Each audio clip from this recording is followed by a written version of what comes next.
Good morning. Thank you for joining us. Great to have you with us, friends, as we check out all the main stories from around Thailand. Been quite a busy weekend, and I think today is just about all Thai news. So hope you had a fantastic weekend. I spent most of it out in the garden. Painting the driveway was the big job, but I got most of it done anyway. But great to have you with us, and also acknowledging our sponsor, 5 Star Marine. If you are in Phuket, you might like to head out and go and have a look at one of these islands, 5starmarine.com. Okay, let's get started on today's program, and quite a lot of coverage late last week and then over the weekend about Thai Airways. This is indicative in the Bangkok Post. Bruised Thai aims for the skies again. Airline executives outline rehabilitation efforts. And they say they're aiming to resume their position as one of the world's top airlines. I dispute whether they were ever one of the world's top airlines and exactly how you measure that anyway. We'll get into that a little bit later. The airline had planned to secure strategic partnerships, and they're looking to get PTT, their Thailand's biggest petrochemical company, on board as a private investor. It used to be that the Thai government was the main investor, had over 51% shares in Thai Airways. Now that's down below 50%, and the company basically being run as a private enterprise and looking to get some more private investors on board. And going down to that next paragraph, the carrier will tomorrow ask creditors to approve its revised rehabilitation plan. Well, that in fact did happen on Friday. They really didn't have much choice. Onwards in that paragraph, and Mr. Pierwatt told the Bangkok Post that Thai had slipped to be among the world's top 30 airlines as it entered its rehabilitation process. He's going further down there in that article, resulting in negative reviews from passengers about the airline. Heaven forbid that people would take to social media and complain about their experience on a flight. Gee, you see it all the time these days. You just can't slip up. Things like TripAdvisor make it challenging for hotels or airlines or anybody in the hospitality industry to make a single slip up, because we all get to hear about it these days. And further on that article, he said the company could not refund passenger tickets after flights were unable to operate during the pandemic. My understanding is that they haven't refunded people their money, but they have given them a credit so that you could use the money that you had paid for a future flight. The problem at the moment is, though, some of the flights, particularly with Thai Airways, are costing 2 or 3 times what they cost when people were booking those same flights. The second paragraph, but the company has seen business improve significantly thanks to rebounding tourist arrivals and the reduction of costs due to business restructuring. There's no doubt Thai Airways has really tightened its belt, and the days of people's fat cats sitting up the front of the plane, politicians getting gold cards, all those days are now over, and Thai Airways a much slimmed down operation compared to what it used to be. Saying that the business has improved significantly. Well, at the moment, we know statistically that there are some broadly 10 to 20% of the number of tourists, depending where you are in Thailand, compared to 2019, the last full year of tourism here in Thailand. Now, some places are as low as just 10%, some places are up to 20 or even 25% on particular days or weekends. They're the figures that we've been able to ascertain. So you can only assume that Thai Airways, relying a lot on both business and tourist traffic, is only up to 20-25%. That's the only thing that could be possible at the moment. And looking at other airlines around the world, a lot of them are really struggling, and the prices are higher at the moment, so people simply aren't travelling as much as they used to. And to this paragraph, Thai also downsized its fleet from 103 planes to 61, of which 20 belong to its subsidiary, Thai Smile Airlines. Well, I'm not quite sure about the maths on that one. I did check a few different websites. Firstly, the Thai Airways website, where if you count up all the planes it's actually got 44 planes, including Thai Smile, and then checking with Wikipedia, which is usually pretty up to date with these numbers. And it says Thai Airways operates a fleet of wide-body aircraft from both Airbus and Boeing, totaling 43 aircraft. So that's its wide-body fleet, which is the Thai Airways fleet, up to April 2022. So the number's all a bit fudged. Also, of course, it's very dynamic and changing all the time. I also note that Thai Airways is still trying to sell another 10 of its aircraft. It was trying to sell 32. I believe it sold, 7 or 8 of those, and it's still trying to sell another 10. So I'm not sure about their boast of going from 103 down to 61. Seems the facts are that it's got a significantly less numbers of planes than that. In fact, just noting in the same region, we've got Vietjet, who have got 70 planes in their fleet. That's the Vietnamese budget airline that's got a subsidiary in Thailand called Thai Vietjet. And AirAsia has 255 planes in its fleet, making it certainly the largest airline here in Asia. So just going a little bit further on these claims of it wanting to get back into the top 10 airlines in the world, here are the top 10 airlines in the world by Forbes. And this is going by revenue and assets. So we can see that both revenue and assets, Delta Airlines is the biggest airline in the world. And talking about the numbers of staff, out of that top 10, the airline that's got the lowest number of staff is All Nippon Airways, which has got 33,700 staff. And Thai Airways at the moment down to 15,000 employees, down from, I think, about 26,000 they had at their peak. So certainly Thai Airways not even close to being in the top airlines in that regard. But then if you go through the other parameters of what makes a top 10 airline, would it be by passenger kilometres flown? Could it be customer satisfaction? Could it be by the number of countries served? By the number of routes that it runs?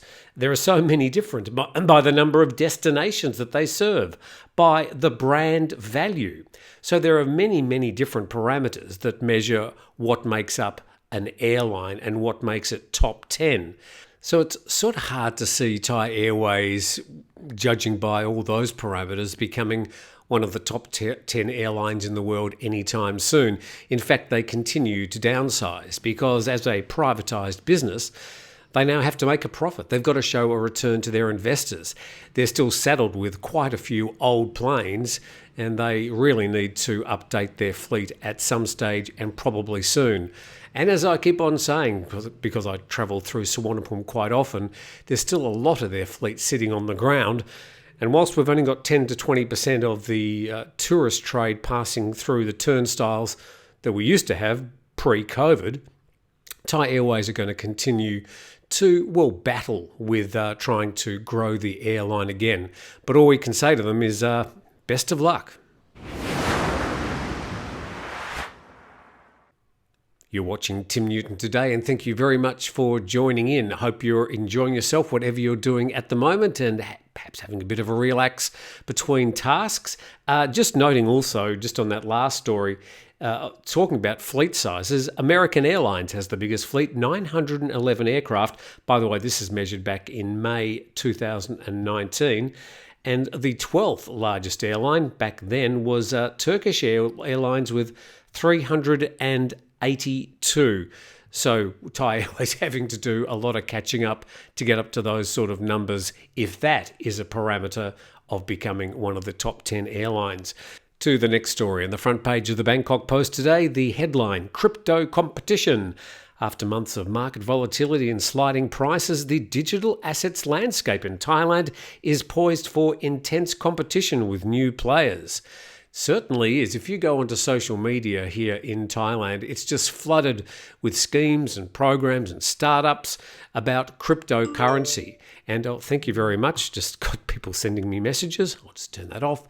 And you see things like they got charts and the numbers are doing this and everything's looking hopeful and there's wonder and hope and excitement, and that's the way that they're selling all this. And of course they've got pictures of people driving around in beautiful sports cars and wearing flashy jewelry.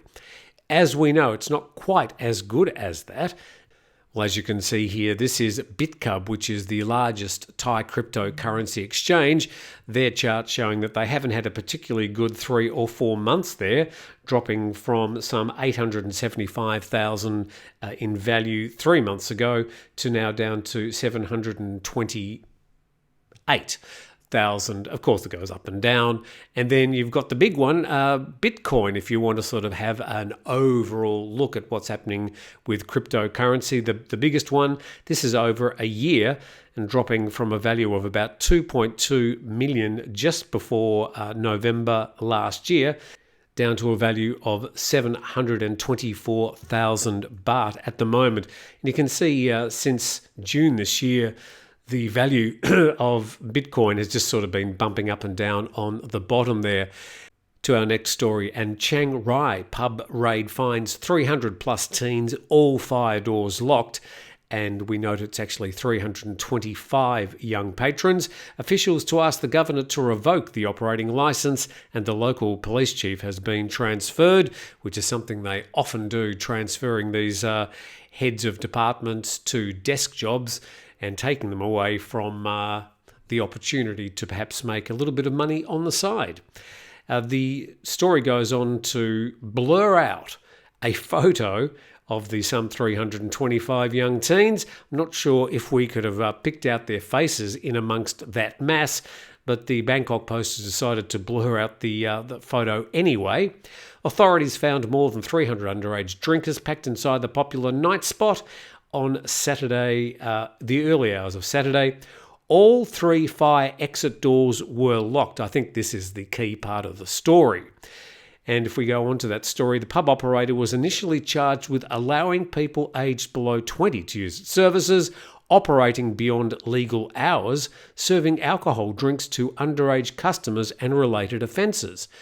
I would have thought the biggest offence, by far here, is that the 3 fire exit doors were locked.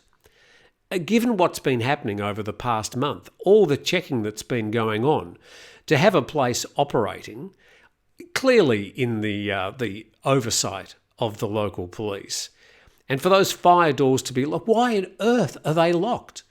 Wouldn't you think any responsible owner would say, I think I better check my fire doors, I better make sure that people can get out. In fact, I'll put a big sign next to it saying, here is an open fire escape. That'd probably be a good idea. And then we note in the second paragraph that the Chiang Rai police colonel was transferred to an inactive post at the Provincial Police Operations Centre. And finally, at the bottom of that page, the chief of the DPA Law Enforcement Operations Centre says that all entertainment venues must have a sense of social responsibility. I would suggest they've got a sense of capitalism. These places opened not for social responsibility, but to make money. And just as a postscript, a story from Thai PBS World, an army officer has become the 23rd fatality resulting from the mountain bee fire at Satahip district of Chonburi back on August the 5th. So the death toll from the mountain bee fires now up to 23, certainly becoming one of the most notorious pub fires here in Thailand. And just a quick political update from Thai PBS World. The former Deputy Prime Minister Somkid quits Sahapatana to prepare for political comeback. And this is Somkid Jatusipatak. Just checking the first paragraph here, one of Thailand's former finance ministers, Somkid Jatusipatak, has quit as chairman and director of a private company, effective from the end of August, apparently with the intention to join a political party as its candidate for the prime ministership in the next general election. So each political party that registers for the election has to nominate their prime ministerial candidate. And if that party wins 50% of the vote, that prime ministerial candidate automatically becomes the prime minister. Of course, it's quite difficult for any one party to get to that 50% plus one position, so it ends up as a bit of a vote in the two houses of parliament from the list of prime ministerial candidates.